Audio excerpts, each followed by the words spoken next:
following the largest fourth quarter comeback in Mizzou football history. We'll start with an opening statement from Coach, and then we'll get into your questions. So as always, as Coach is giving his opening statement, get your hands raised, and we'll get you in the queue to ask questions. And once we do that, Coach, go ahead and open us up with a opening statement. Yeah, what a great game. What a tribute to our seniors on Senior Day, to the toughness and tenacity that our program's showing and continue to learn how to win. And, really good, nice job of our guys fighting in the second half. I told them at halftime, no great story is fun unless you have a little adversity. And faced a little adversity, fought all the way back. Really proud of Harrison Mevis, gave him a game ball at the end of the game. And always good to beat your rival. I'll open up for questions. First one comes from Gabe DeArmond. Gabe? Yeah, Eli, just obviously Harrison was really good and has been good all year. Where did you feel comfortable kicking from? And then do you ask him before you run that third down play, like where he wants the ball on the field, where he feels good? No, I was trying to score on that third down play. I thought we would surprise him with the run route there and just end it. But, we practice every Tuesday and Wednesday field goals, and he goes all the way out to 50, 52. So I knew once we got to inside the 30, we were in his range. It's always nice to get as little as close as you can. But nice, he did an unbelievable job today. Dave Matter from the Post. Dave? Eli, you talked about kind of Connor's demeanor all year and how calm and cool he is. Just how valuable is that when he faces that situation with less than a minute to go and has to complete those passes that he did? Yeah, he's got just a great head on his shoulders, sees the defense really well, found a matchup that he felt like he could take advantage of, and he just kept hammering it. And, you're always as a quarterback going to be measured on your game-ending drives. And that's the measure of a winning quarterback. And for him to get that one today was pretty awesome. Peter Baugh from The Athletic. Peter? Yeah, Eli, I guess what did you make of the Nick Bolton targeting call, and how did you kind of address that with your team in the locker room? I think it's the right call based on what, the definition of targeting is, upward motion to the head or neck area. There was no intent to harm by Nick. He just got caught in that scenario. And so you take the penalty. They reviewed it. They upheld it. So that means that's what it was. And it's just some adversity. That's all it is. And so we have to face it and handle it. And we're going to be without Nick at some point in our future, and we're going to have somebody step up and play. And somebody else did. Eric Blum from the Tribune. Eric?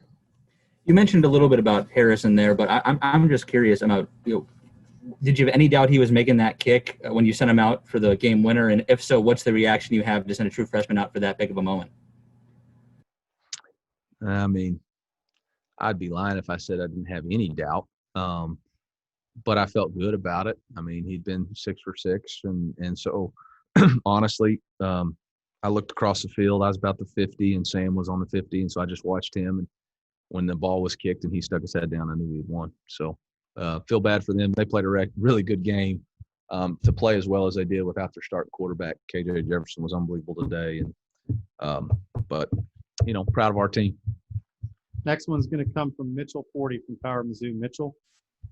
Eli, you've talked a lot this season about kind of always competing that value. Yeah. I'm curious, when you all are down 14 in the fourth quarter, or Arkansas gets that 2-point conversion, do you have to say anything to the sideline at that point?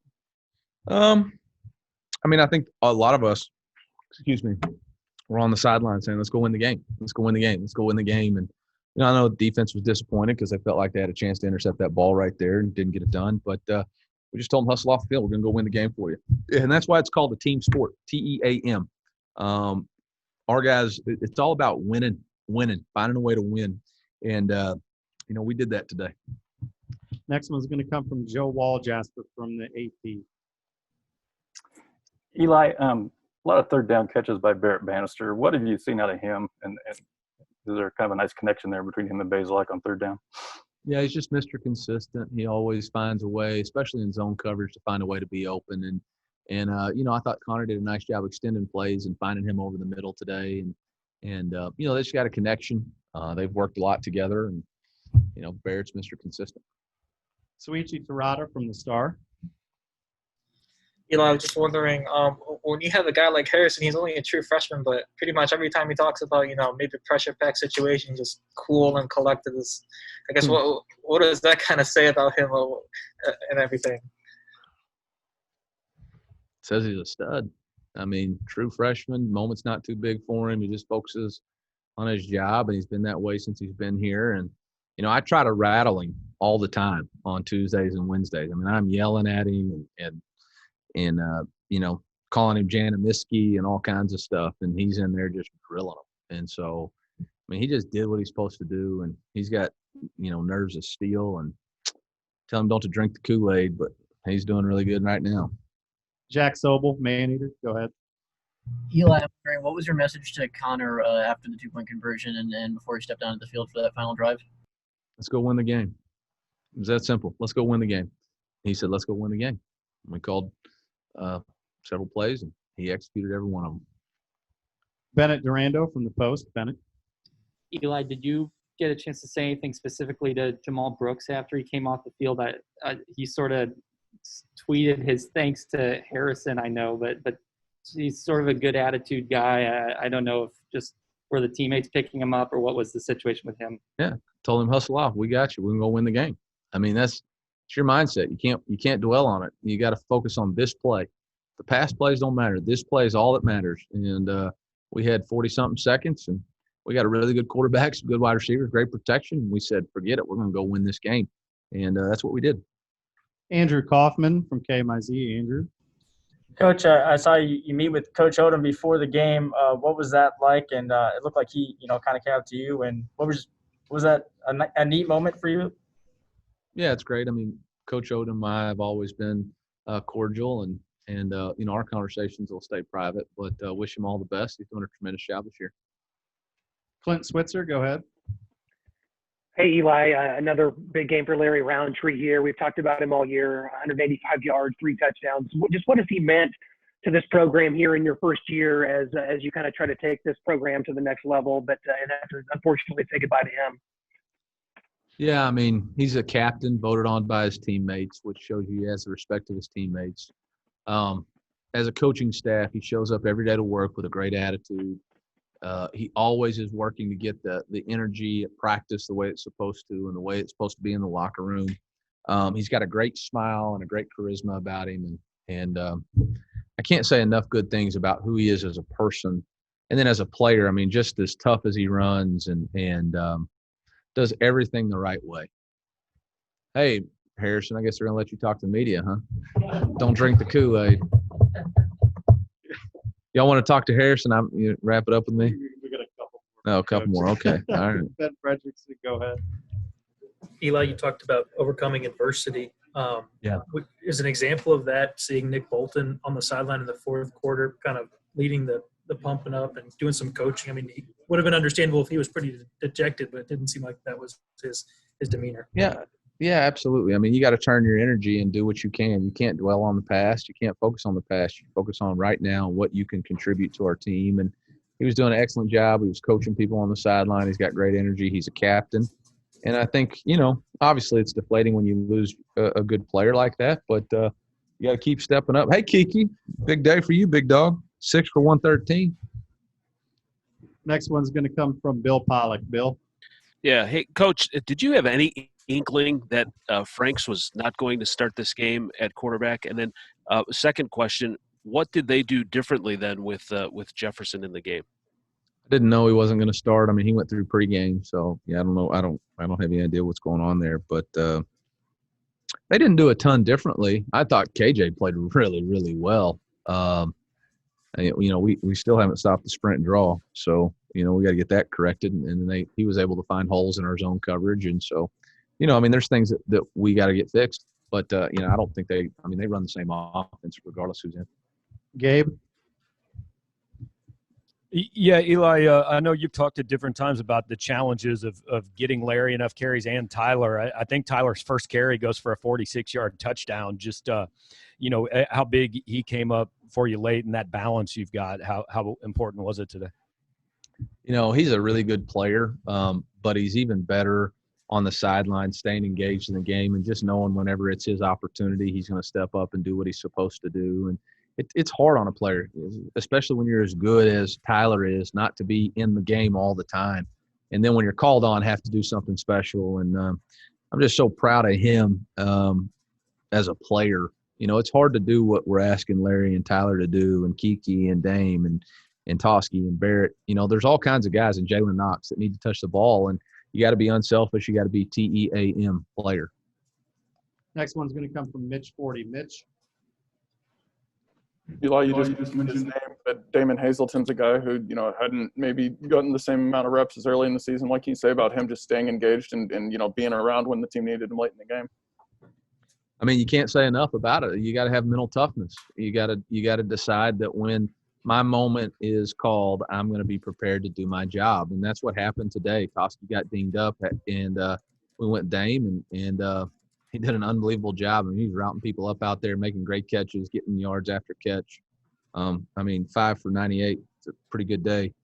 It's just a little bit worse than Kiki's, 6 for 113. Keek. Peter Baugh, go ahead. Yeah, I guess what did Arkansas do offensively that allowed them to kind of have the success they had? I mean, they ran the ball really well, and they threw it to 16 really well. I don't know that was any different than what we thought they were going to do. I just don't think we played really well defensively, and so we'll have to get it corrected. But it's always good to get it corrected after a win. Got time for a couple more for Coach. Kyle Pinnell, go ahead. Yeah, Coach, you guys were down 7 heading in the half, and it seemed like Arkansas had all the momentum. And I'm just curious, what are some of those adjustments you made at half, and which one do you believe was the most crucial, especially in the second half, as you guys turned that game around? I mean, we really talked about from a coaching staff, making sure we stayed with the outside zone out of some 11 personnel sets and open-ended sides, which end up hitting 2 big ones. We talked about, you know, changing up some of our route concepts, figuring out when they were in zone and man, and trying to attack the single receiver. You know, defensively, you know, I just challenged them. We got to get set. We weren't getting our calls in and getting set. And, you know, we were able to do that a couple of times in the fourth quarter, just enough to get us a win.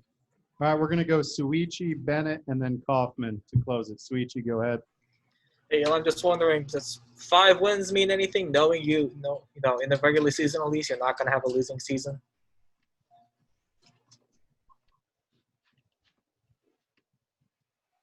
Yeah, I hadn't thought about it. It's pretty cool.